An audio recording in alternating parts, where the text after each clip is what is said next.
Shtetet e Bashkuara monitoruan për disa muaj presidentin e Venezuelës Nicolás Maduro dhe shtëpinë e tij nga lëvizjet, veshjet, ushqimin deri te kafshët shtëpiake për të hartuar planin e arrestimit të tij.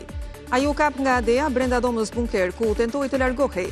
Pamjet e mbërritjes së tij në New York kanë bërë xhiron e botës. Maduro dhe bashkëshortja e tij ndodhen në paraburgimin e Brooklyn dhe pritet që të hënën të dalin para gjykatës së Manhattanit.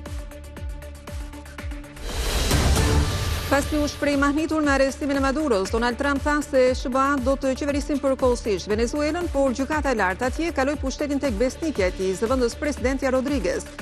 Kina dhe Rusia, dy rivalet e SBA-ve që Venezuela i furnizonte me naftë bruto, i kërkojnë Trumpit lirimin e Maduros. Papa Leoni 14 bën thirrje që mirëqenia e popullit të Venezuelës të mbizotrojë mbi çdo çështje tjetër. Ekspertiza paraprake zbulon se lagështira në rrugë dyshohet të ketë shkaktuar aksidentin me vdekje të çiftit të bashkëshortëve më 2 janar në Lezhë.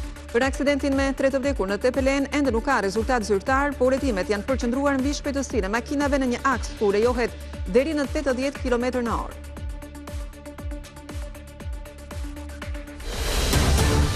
Tragedi i linjës Vlorë-Brindisi dhe Anasjelltas është pezulluar për shkak të motit të keq. Deri në një njoftim të dytë, emigrantë që ishin në vendlindje për festat e fundvitit dhe kishin planifikuar kthimin për në shteti fqinj, do të duhet presin në përmirësimin e situatës.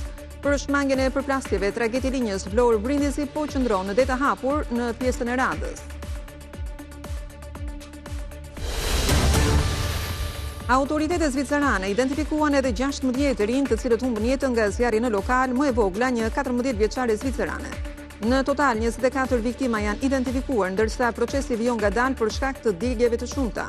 Dëshmitë e klientëve që frekuentonin lokalin ku ndodhi tragjedia në ndrimin e viteve thonë se dalja e emergjencës ishte gjithmonë e mbyllur e para derës së saj ishte vendosur një divan.